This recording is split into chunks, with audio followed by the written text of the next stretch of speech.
Baik saudara, seterusnya kita ke Bumi Kenyalang. Antara fokus ialah Jabatan Muzium Sarawak lancar pembelian tiket secara dalam talian. Perinciannya kita langsung bersama rakan penyampai Buma Win di Kuching, Sarawak. Silakan Buma. Baik, terima kasih Dia. Pemimpin serta jentera gabungan Parti Sarawak GPS diminta mengekalkan kerjasama yang baik dan meneruskan prestasi perkhidmatan yang cemerlang. Demikian dinyatakan oleh Premier Sarawak yang juga pengerusi GPS Datuk Patinggi Tan Sri Abang Johari Tonopeng pada majlis makan malam penghargaan GPS Backbenchers Night One for All for One Sarawak First di Kuching malam tadi. Datuk Patinggi Tan Sri Abang Johari berkata masih banyak usaha yang perlu diberikan fokus demi pembangunan rakyat terutama dalam menerokai peralihan tenaga dan transformasi ekonomi baharu seperti yang digariskan dalam strategi pembangunan pasca COVID-19 2030. Malah tambahnya kredibiliti GPS turut diakui oleh Perdana Menteri Datuk Seri Anwar Ibrahim pada program Global Muslim Business Forum edisi kedua di Kuching baru-baru ini atas kemampuan dan sumbangan GPS kepada kestabilan kerajaan Malaysia Madani sehingga hari ini. Dalam pada itu, Premier Sarawak menzahirkan penghargaan kepada para petugas yang telah memastikan kelancaran persidangan Dewan Undangan Negeri selama 8 hari itu dengan menyaksikan 5 rang undang-undang telah diluluskan, antaranya rang Undang-Undang Ombudsman 2023 dan rang Undang-Undang Alam Sekitar pengurangan pelepasan rumah hijau. Jabatan Muzium Sarawak melancarkan pembelian tiket secara dalam talian bagi muzium-muzium di negeri ini bermula esok yang boleh dibeli menerusi portal muzium atau portal Kerajaan Sarawak. Menurut Menteri Pelancongan Industri Kreatif dan Seni Persembahan Sarawak, Datuk Seri Abdul Karim Rahman Hamzah, langkah ini seiring dengan pendigitalan sekaligus meningkatkan kualiti perkhidmatan. Ia juga membolehkan pengunjung membuat rancangan perjalanan serta tidak perlu beratur panjang di kaunter. Sebelum ini, tiket hanya boleh dibeli di kaunter dan dibayar secara tunai atau SPay Global. Through this website, visitors can effortlessly browse through available museum and securely purchase tickets from the comfort of their home while on the go.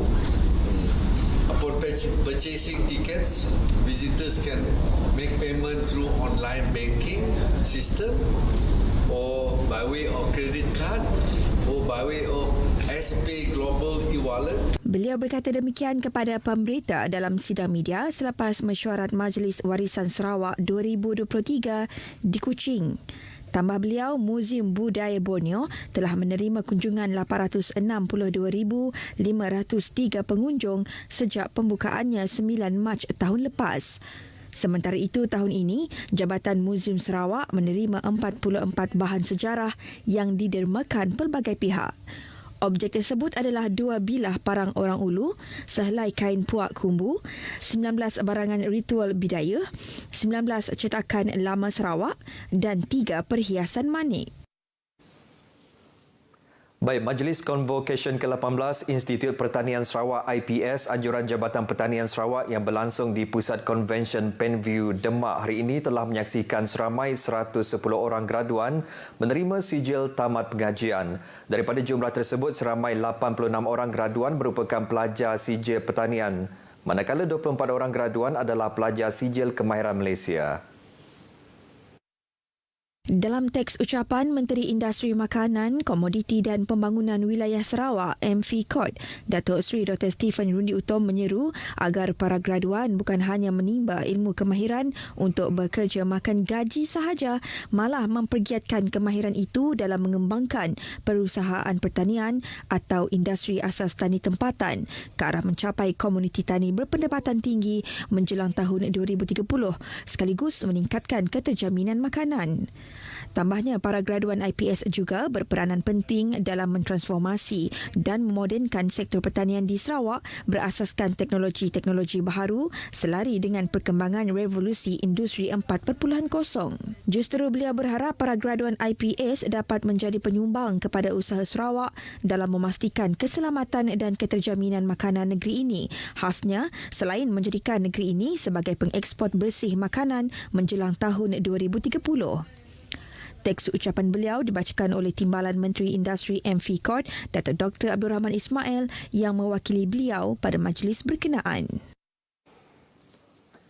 Saudara, lebih 400 km dari Bandaraya Miri, Bario yang terletak di dataran tanah tinggi Kelabit sudah agak lama mempunyai akses perkhidmatan udara. Namun jalan darat masih lagi menjadi medium pengangkutan penting buat penduduknya atau pelancong yang inginkan cabaran.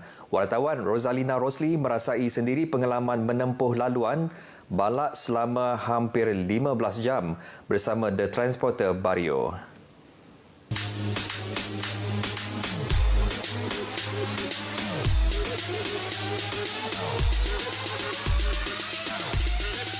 Jika berhasrat ke Bario melalui jalan darat, disyorkan gunakan perkhidmatan pengangkutan pacuan 4 roda yang disediakan oleh masyarakat Bario sendiri atau The Transporter Bario.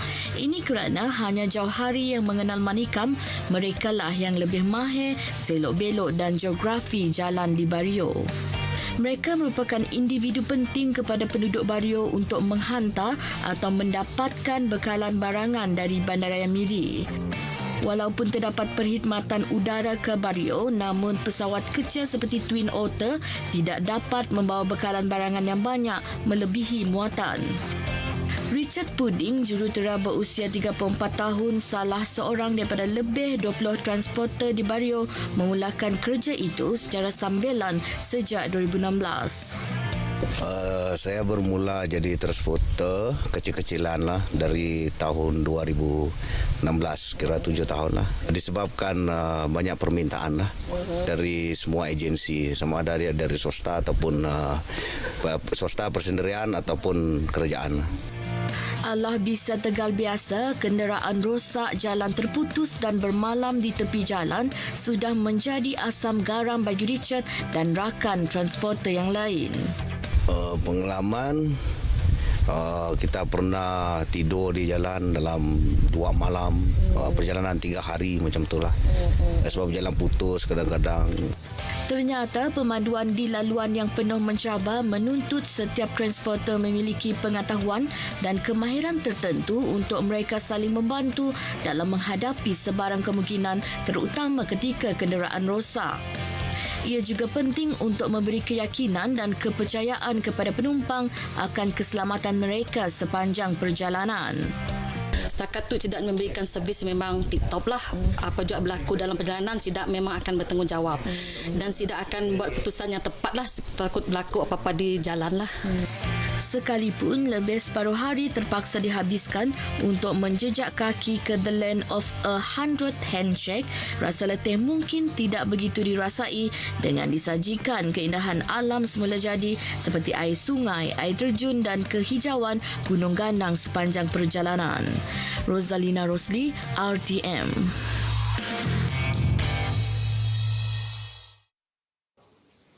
Baik, saudara, perkongsian itu tadi mengakhiri berita dari Sarawak. Dari sungai hingga ke segara, Palestin pasti merdeka. Baik, kita kembali bersama Dia di Angkasa Puri untuk berita seterusnya. Dia, silakan.